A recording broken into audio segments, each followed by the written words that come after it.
Welcome to the Sample Chapter Podcast, the show where authors read a sample chapter from one of their books. Here's your host, Jason A. Meiske. Hello, Sample Chapter listeners. Welcome to episode 291. And this week we are rejoined by last week's guest, William J Donahue. He has returned to read a very fascinating, if I must say, and intriguing sample chapter from his newest book, Find Your Way Back to Me. It's great because he has a wonderful setup ahead of time. He explains a little bit of the background of what's happening, what's going on, the characters that you're about to meet, and then he dives into it. And like I said, it's very fascinating and intriguing and really makes you wonder, like, man, what is going to happen next? And how did this happen in the first place? And if you listen to last week's episode, you know a little bit more about what's going on in this book. So it kind of hearing this sample chapter really heightens the anticipation of what to expect and what you might get out of it. It's an amazing book. I'm picking it up myself and going to be diving into it here pretty soon. And I think you're going to enjoy it as well. Make sure you click that link in the show notes so that you can find everything from William, and including his books and his podcast, which is great also, by the way. It's a lot of fun. He has very good interview abilities and very conversational as well. So yeah, all of that is available right there in the show notes, and we're going to get over to that sample reading here in just a second. Meanwhile, I've been back into my writing. uh, it took me a little bit of time to kind of get going on it again, but it's been fun. I've had some, let's say, I've had some highs lately. Some good things have come up, and it's really energized some of my writing.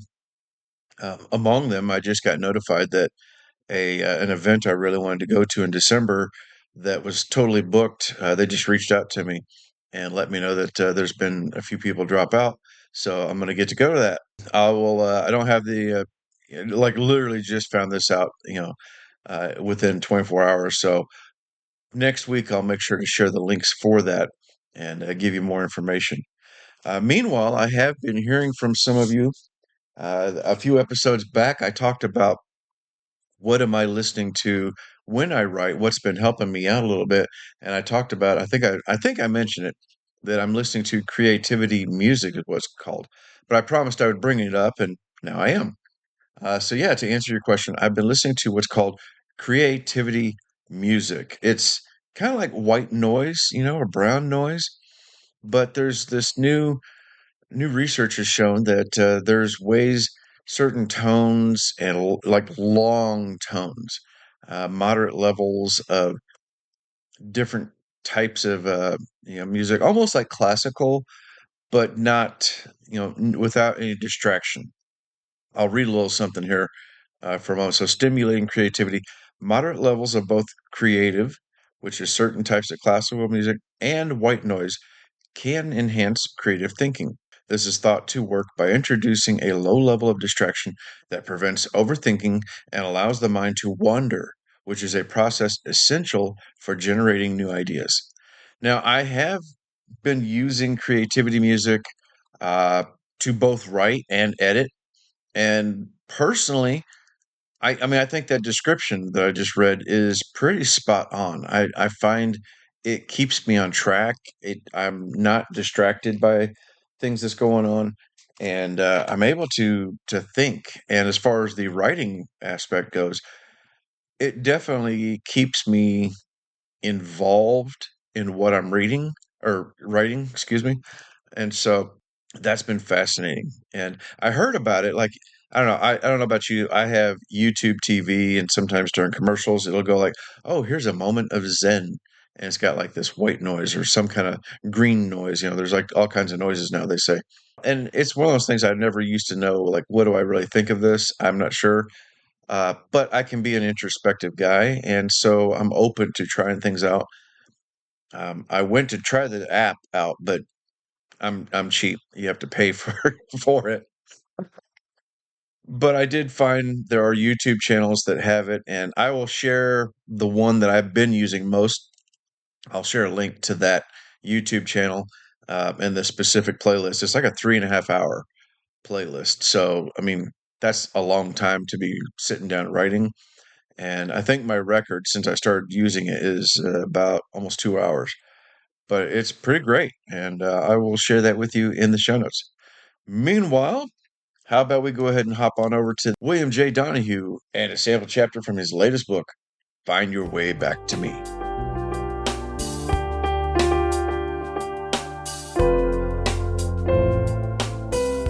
My name is William J. Donahue, and I'll be reading Chapter 7 of my novel, Find Your Way Back to Me. At this point in the story, a character named Martin Avick George is in the ICU after an emergent health event, and his wife Jody is left trying to make sense of what happened. The scene has three characters with speaking roles. There's Jody, as well as an ICU doctor named Christoph Stevens, and Douglas Exelby, a professor from a nearby university with a very particular and peculiar area of study. So here's my reading of Chapter 7, Angels and Devils.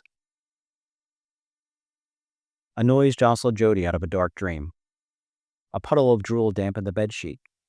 She lifted her head off the corner of Martin's bed, half expecting to see Allison, only to remember the ICU's policy of one guest at a time. Instead, she saw Dr. Stevens, accompanied by a younger man she did not recognize. "Sorry to wake you, Mrs. Avick George," Stevens said. "I'd like you to meet someone." Jody struggled to make out the newcomer's face. Stevens turned to the man behind him and said softly, "Now remember where you are this time." The man stepped into the center of the room. Jody's assessment: handsome, thin, and well-dressed, his face bisected by eyeglasses with teal frames. Only a silly ponytail that jutted from the back of his head diminished his stylish appearance. She put him at no more than 40 years old. "This is the gentleman I was telling you about," Stevens told her. "Douglas Exelby, a biology professor at the University of Northeastern Arizona in Flagstaff. Venom toxicity is his primary area of research." "Dr. Douglas Exelby," the man corrected. "I have a PhD, and I did go to medical school. About a year away from getting my MBA, too." "Pleasure to meet you, ma'am. Mind if I have a look at your husband's arm?" Jody backed away from the bed and took a seat in the corner. Still lost in the fog of sleep, she struggled to process Exelby's words. The biologist reached into his back pocket and retrieved a pair of blue nitrile gloves. He then went to the bedside and removed the sleeve covering Martin's disintegrating arm. A substance resembling liquefied chicken fat dribbled onto the bedsheet. Exelby promptly brought a hand to his nose and made a noise that suggested surprise, or perhaps disgust. The smell hit Jody a moment later, worse than she remembered. Exelby gave a thorough examination and then carefully re-sleeved the arm. He took a seat in the chair beside Jody, wiped his glasses on the tail of his fitted shirt, and cleared his throat. "Jody, right?" he said. "First, some questions. Has your husband been to South Asia recently? India, Pakistan, Bangladesh, anywhere like that?" "Of course not." "Your husband fell ill at home, correct? Not far from here?" "Small place called Crum, maybe 30 miles east." "And I'm guessing he doesn't collect exotic animals, correct?" "What? No." "Then this is truly fascinating. I'm sure Martin would agree if he were conscious." "He means no disrespect, Mrs. Avick George," Stevens added. "As Dr. Stevens told you, I lead the university's biology department, specializing in venoms and poisons," Exelby said. "Now, believe me when I tell you I have traveled the world to study the venoms of snakes, spiders, scorpions, fish, platypuses, you name it. In fact, I would have been here sooner, but I needed a day to recover from my latest trip to Costa Rica. Don't know if you've ever had the pleasure of visiting, but I spent most of my time there at a sanctuary to study Lachesis stenophorus, the Central American bushmaster. Absolutely stunning reptile, world's largest pit viper, and also owner of one of the most potent Douglas," Stevens interjected. "Perhaps it would be best if we kept the discussion focused on the patient." Right. Curious case, your husband. I'll do my best not to bore you with the biology of it all, but some background seems necessary." He wrinkled his brow as if starting to recall some arcane detail. "All venoms are massively complex, though some are more sophisticated than others. Some attack the nervous system, the respiratory system. Others assault the circulatory system. Others break down the body from a cellular level. In the rarest of cases, they do all of the above. He paused as if to make sure Jody understood. From a venomologist's perspective, he added, the culprit in your husband's case, is the grandest of all jackpots. There's almost no end of the symptoms he's battling right now. Necrosis of a spreading swath of tissue, sky-high blood pressure, coagulation defects, partial paralysis, the beginnings of organ failure. It's almost like a bomb went off inside your husband's body. Jody pinched the bridge of her nose. Every venom is alive in some way, with its own signature of enzymes and non-enzymatic proteins, Exelby continued. The venom of the creature that stung your husband, and it was a sting, matches nothing native to this area. Nothing native to the New World, in fact. Based on the blood workup and the ferocity of the disease progression, what we have here is likely the handiwork of a scorpion in the Hottentotta genus, specifically H. cavistani. Get to the point, Douglas, Stevens added. Just want to make sure we all understand where our story begins, Exelby said. H. cavistani is native only to some of the remotest parts of India, Pakistan, and surrounding areas. Caves and crags a world away from here. So there is no easy explanation for why its venom should be coursing through your husband's body. Martin's dream was to become a medical mystery, Jody said. So if this damn thing lives so far from here, how the hell did it end up in my backyard? How does an Egyptian cobra slither onto a grandmother's patio in suburban Philadelphia? How does a school of piranha wind up skeletonizing a poodle in a public swimming hole in Austin, Texas? And how does an Asian bear cat terrorize toddlers in a daycare center in downtown Sacramento? It hitched a ride somehow. Or something put it there on purpose, Jody offered. Someone, I should say. Like attempted murder? That seemed unlikely. You'll know what I know. You haven't seen the things I've seen. Be that as it may, I'd like to have some of my graduate students poke around your home, scour the property to see if we can find the culprit. It's your typical needle in a haystack situation, but you have to start somewhere. It's highly unlikely we'll find anything at all, but we want to make sure an invasive population hasn't somehow taken root, for your own safety. Fine, whatever you want, Jody said. What about Martin? Now, if this is what I think it is, your husband is in for a rough ride. When we think about venom lethality, we consider toxicity and dosage. Some venoms are incredibly potent, and others kill by the sheer volume injected. H. cavistani, I'm afraid, checks both boxes, which is rare for a scorpion. It's one of the most virulent venoms on the planet, comparable to the omega box jellyfish in the Bengal sea crate. And each sting tends to produce an absurd quantity of venom. Whereas most venoms weaken as they become more diffuse, the venom of H. cavistani actually gathers strength, seeming to multiply when it has room to roam.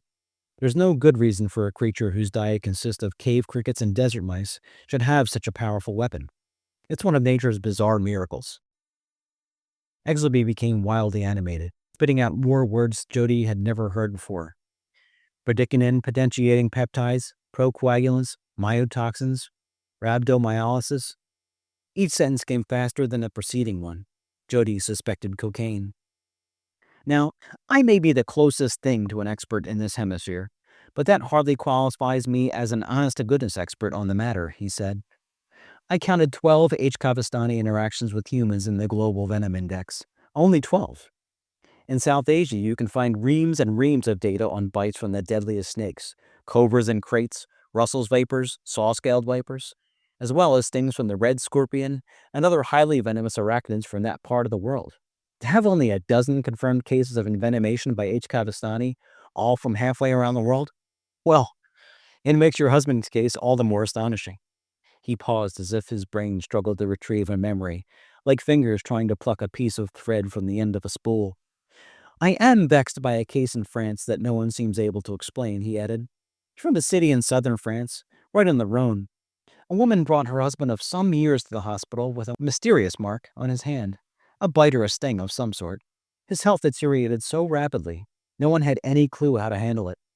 Poor fellow's organs shut down one by one. His lungs filled with fluid in under an hour. The hospital staff couldn't do much of anything about it, meaning the guy pretty much drowned in his hospital bed.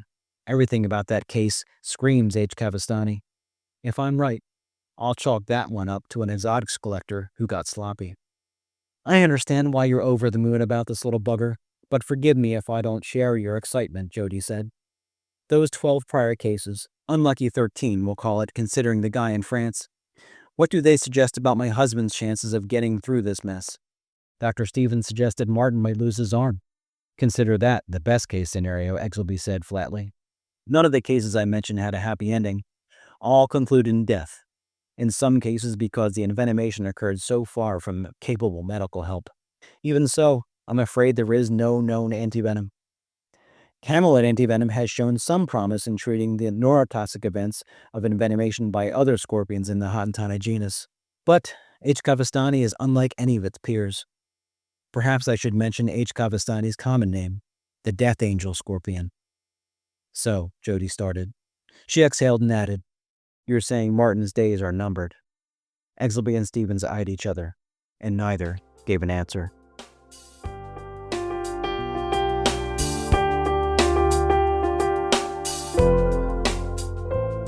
All right, that was William J Donahue reading a sample chapter from his latest literary horror book, Find Your Way Back to Me.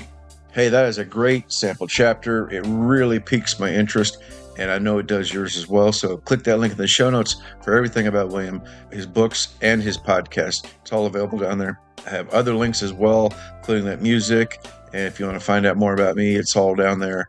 Meanwhile, don't forget to hit that subscribe button so that you don't miss that next time when I'm back with a new author, a new book, and a brand new sample chapter.